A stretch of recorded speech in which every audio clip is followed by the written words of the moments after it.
Hello everyone, स्वागत है आप सबका learning with Gautam YouTube channel में। तो आज के इस वीडियो हम करने वाले हैं क्लास 12th हिस्ट्री का यानी कि इतिहास का वीवीआई ऑब्जेक्टिव क्वेश्चन आंसर को। आज के इस वीडियो में हम उन्हीं प्रश्नों को करेंगे जो कि आपके बोर्ड एग्जाम के लिए काफ़ी ज़्यादा इंपॉर्टेंट हैं। तो आप लोग वीडियो को अच्छे से और ध्यानपूर्वक देखिएगा। तो चलिए शुरू करते हैं फर्स्ट क्वेश्चन से। तो फर्स्ट क्वेश्चन है हमारा कि सिंधु घाटी सप्ताह में विशाल स्नानघर के अवशेष कहाँ से प्राप्त हुए हैं। तो सिंधु घाटी सप्ताह में जो विशाल स्नानघर के अवशेष प्राप्त हुए हैं वो मोहनजोदारो से प्राप्त हुए हैं। कहाँ से? तो मोहनजोदारो से प्राप्त हुए हैं सिंधु घाटी सप्ताह में विशाल स्नानघर के अवशेष। ऑप्शन बी हो जाएगा। अब नेक्स्ट क्वेश्चन है हमारा कि हड़प्पा सप्ताह किस युग की सप्ताह है। तो हड़प्पा सप्ताह जो है ये काश युग की सप्ताह है। ऑप्शन डी हो जाएगा। और ये क्वेश्चन जो है ये आपके बोर्ड एग्जाम में प्रीवियस ईयर में पूछा जा चुका है क्वेश्चन। तो आप लोग इसको अच्छे से याद रखिएगा कि हड़प्पा सप्ताह किस युग की सप्ताह है। तो हड़प्पा सप्ताह जो है ये काश युग की सप्ताह है। ऑप्शन डी हो जाएगा। नेक्स्ट क्वेश्चन है कि कालीबंगा कहाँ पे स्थित है। तो कालीबंगा जो है ये राजस्थान में स्थित है। ये भी इंपॉर्टेंट क्वेश्चन है और प्रीवियस ईयर में पूछा जा चुका है कि कालीबंगा कहाँ पे स्थित है। तो कालीबंगा जो है ये राजस्थान में स्थित है। ऑप्शन बी हो जाएगा। नेक्स्ट क्वेश्चन है कि सिंधु घाटी के निवासियों को निम्नलिखित में से किस धातु का ज्ञान नहीं था। तो सिंधु घाटी के निवासियों को यानी कि सिंधु घाटी के जो लोग थे उनको किस धातु का ज्ञान नहीं था। तो सिंधु घाटी के निवासियों को सोना का ज्ञान था, चांदी का भी ज्ञान था, तांबा का भी ज्ञान था, लेकिन सिंधु घाटी के निवासियों को यानी कि सिंधु घाटी के लोगों को लोहा का ज्ञान नहीं था। ऑप्शन सी हो जाएगा। लोहा का ज्ञान नहीं था सिंधु घाटी के निवासियों को।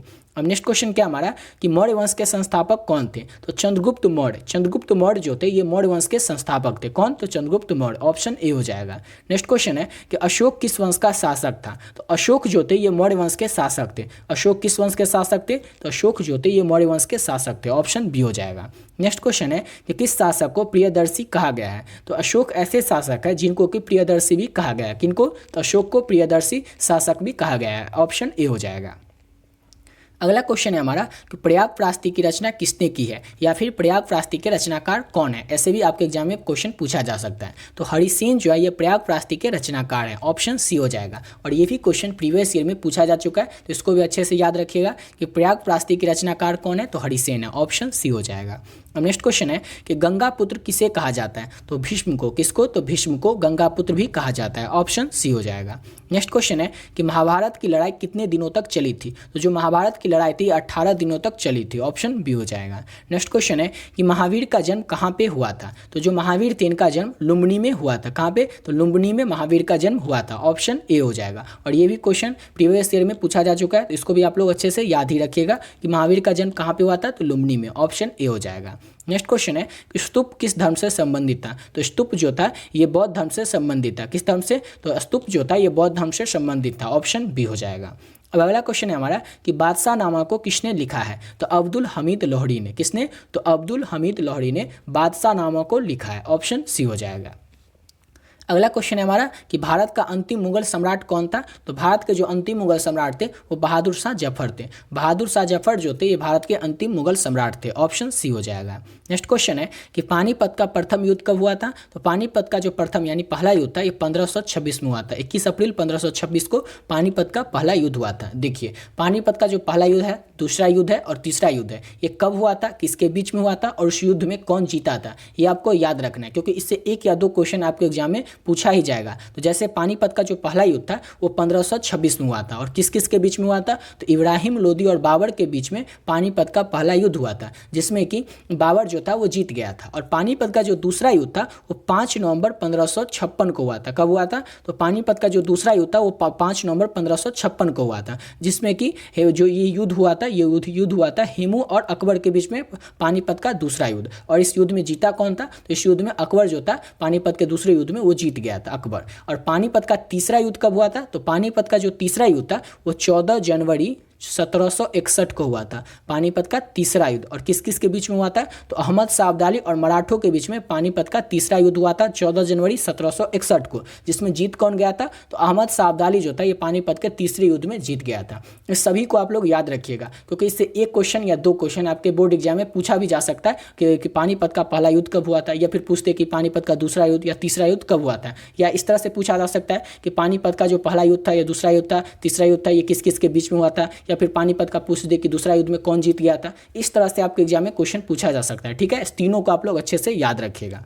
अब अगला क्वेश्चन है हमारा कि विजयनगर साम्राज्य का महानतम शासक कौन था। तो जो विजयनगर साम्राज्य था इसका महानतम शासक कौन था, तो कृष्णदेव राय जो थे ये विजयनगर साम्राज्य के महानतम शासक थे। ऑप्शन बी हो जाएगा। और अगर आपसे एग्जाम में पूछा जाए कि विजयनगर साम्राज्य की स्थापना किसने की थी, तो विजयनगर साम्राज्य की स्थापना संगमा वंश के दो भाई जिनका की नाम था हरिहर और बुक्का, उन्होंने 1336 ईस्वी में विजयनगर साम्राज्य की स्थापना की थी, ठीक है। उसको भी याद रखिएगा। अब अगला क्वेश्चन है हमारा कि हरिहर और बुक्का किस वंश से थे। तो अभी आप लोगों को बताएं कि हरिहर और बुक्का जो थे वो संगमा वंश से थे, जिन्होंने कि विजयनगर साम्राज्य की स्थापना की थी 1336 ईस्वी में, ठीक है। अब अगला क्वेश्चन है हमारा कि विजयनगर की यात्रा पर आने वाला प्रथम विदेशी यात्री कौन था। तो निकोलो कॉन्टी जो था ये विजयनगर की यात्रा पर आने वाला प्रथम यानी पहला विदेशी यात्री था। ऑप्शन ए हो जाएगा। अभी जो 16 नंबर क्वेश्चन, 17 नंबर क्वेश्चन और 18 नंबर क्वेश्चन बताएं, इस तीनों क्वेश्चन को आप लोग अच्छे से याद ही रखिएगा। 15 नंबर क्वेश्चन को, 15 में जो पानीपत वाला बताएं, 15, 16, 17 और 18 इस तीनों को, चारों को अच्छे से याद रखिएगा। इससे एक क्वेश्चन तो या दो क्वेश्चन यहीं से पूछा जाएगा, चार में से। पहले तो पानीपत में कब कब हुआ था, कौन सा युद्ध, ये आपको याद रखना है, तो पानीपत का तो समझ गया। फिर 16 नंबर क्वेश्चन में जो है विजयनगर साम्राज्य वाला, इसमें किस तरह से क्वेश्चन पूछा जाएगा वो याद रखिए। क्वेश्चन इस तरह से रह सकता है और 4-5 ही क्वेश्चन है जो हर एक साल आता है। कभी कोई क्वेश्चन दे दिया, कभी कोई क्वेश्चन दे दिया, कभी 16 नंबर वाला जो क्वेश्चन बताया वो दे दिया, कभी 17 नंबर वाला क्वेश्चन दे दिया, कभी 18 नंबर वाला क्वेश्चन दे दिया। इस तरह से आपके एग्जाम में क्वेश्चन पूछा जाता है। क्वेश्चन पूछा जा सकता है कि विजयनगर का महानतम शासक कौन था। तो बता दिए कि कृष्णदेव राय जो थे ये विजयनगर के महानतम शासक थे। या फिर आपसे पूछ सकता है कि विजयनगर साम्राज्य की स्थापना किसने की थी। तो संगमा वंश के दो भाइयों ने जिनका कि नाम था हरिहर और बुक्का, उन्होंने विजयनगर साम्राज्य की स्थापना की थी। और कब की थी हरिहर और बुक्का ने विजयनगर साम्राज्य की स्थापना, तो 1336 ईस्वी में की थी। या फिर आपसे पूछते कि विजयनगर की यात्रा पर आने वाला प्रथम विदेशी यात्री कौन था, तो निकोलो कॉन्टी था। या फिर आपसे ये भी पूछ सकता है कि हरिहर और बुक्का जो विजयनगर की स्थापना किए थे वो किस वंश से थे, तो वो संगमा वंश से थे। तो इतना अगर याद रखेगा ना, 15, 16, 17, 18 नंबर क्वेश्चन, इस चार में से फिक्स है कि दो क्वेश्चन आपके एग्जाम में रह ही सकते हैं। इसको अच्छे से आप याद ही रखिएगा। अब 15 नंबर क्वेश्चन में जितना बताएं कि पानीपत का पहला, दूसरा, तीसरा युद्ध कब कब हुआ था वो सब याद रखिएगा, और किस किस के बीच में हुआ था और कौन जीत गया था, ये पूरा अच्छे से याद रखिएगा, ठीक है। ऐसे दो क्वेश्चन आपके एग्जाम में जरूर रह ही सकते हैं। अब अगला क्वेश्चन देखते हैं। तो अगला क्वेश्चन है हमारा कि शेख मुहिउद्दीन चिश्ती की दरगाह कहाँ पे स्थित है। तो शेख मुहिउद्दीन चिश्ती की जो दरगाह है वो अजमेर में स्थित है। ऑप्शन ए हो जाएगा। अगला क्वेश्चन है हमारा कि तलवंडी किसका जन्म स्थान है। ये भी क्वेश्चन इंपॉर्टेंट है और प्रीवियस ईयर में पूछा भी जा चुका है कि तलवंडी किसका जन्म स्थान है, तो नानक का। ऑप्शन बी हो जाएगा। अब नेक्स्ट क्वेश्चन है हमारा कि कुतुब मीनार का निर्माण किसने शुरू किया था। ये भी इंपॉर्टेंट क्वेश्चन है। तो कुतुबुद्दीन ऐबक ने कुतुब मीनार का निर्माण शुरू किया था। ऑप्शन सी हो जाएगा, कुतुबुद्दीन ऐबक ने। नेक्स्ट क्वेश्चन है कि बीजक में किसके उपदेश संग्रहित हैं। तो जो बीजक है इसमें कबीर के उपदेश संग्रहित है। किसके, तो कबीर के। ऑप्शन ए हो जाएगा। नेक्स्ट क्वेश्चन है कि किताब उर रेहाल में किसकी यात्रा वृत्तांत है। तो सबसे पहले तो ये याद रखिएगा कि किताब उर रेहाल जो है ये क्या है, तो ये किसी का यात्रा वृत्तांत है। और किताब उर रेहाल में किसका वृत्तांत, यात्रा वृत्तांत किया गया, तो इब्न बतूता का। याद रखिएगा कि अगर आपसे एग्जाम में पूछा जाए किताब उर रेहाल जो है ये निबंध है, यात्रा वृत्तांत है या एकांकी है, तो आप लोगों को याद रखना है कि किताब उर रेहाल जो है ये यात्रा वृत्तांत है। और इस यात्रा वृत्तांत में किसका यात्रा के बारे में बताया गया, तो इब्न बतूता के यात्रा के बारे में किताब उर रेहाल में बताया गया है। ऑप्शन सी हो जाएगा। अब अगला क्वेश्चन है हमारा कि अलाउद्दीन किसके साथ भारत आया था। तो अलाउद्दीन जो था ये मोहम्मद गजनवी के साथ भारत आया था। ऑप्शन बी हो जाएगा।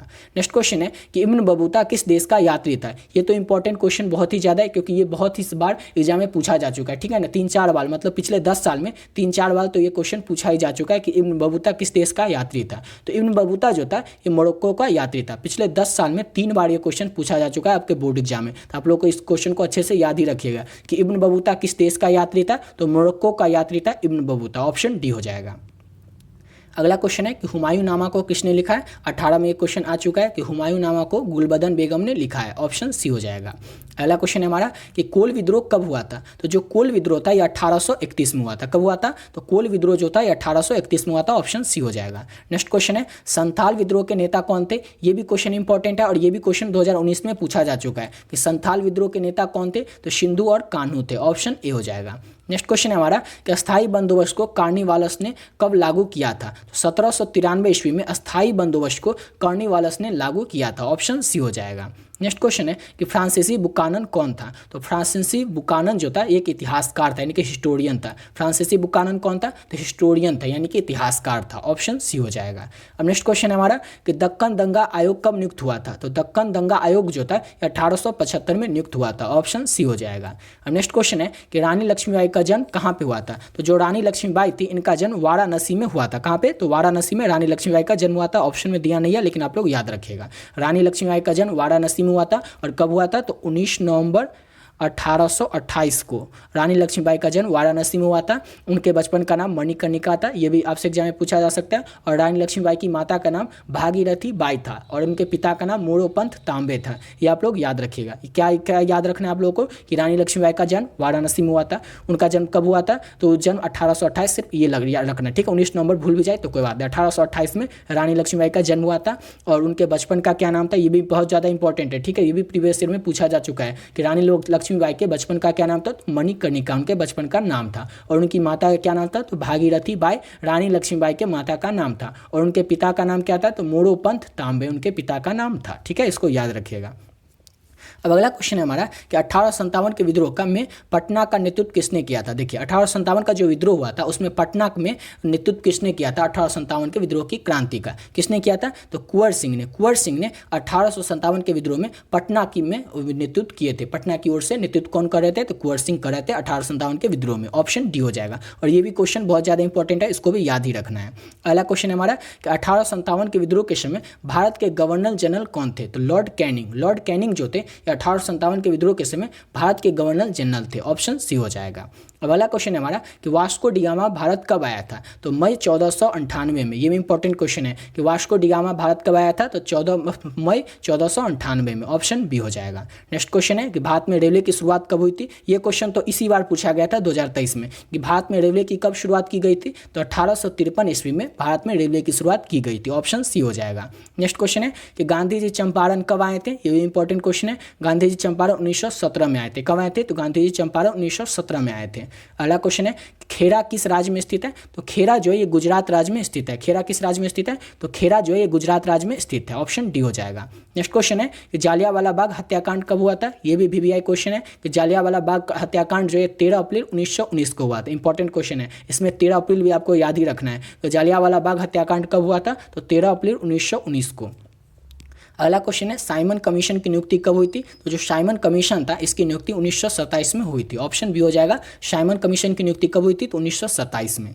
अगला क्वेश्चन है सर की उपाधि को किसने वापस कर दिया था। देखिए सर की जो उपाधि रविन्द्रनाथ टैगोर को मिला था इसको उन्होंने वापस कर दिया था, ठीक है। ऑप्शन डी हो जाएगा, रविन्द्रनाथ टैगोर ने।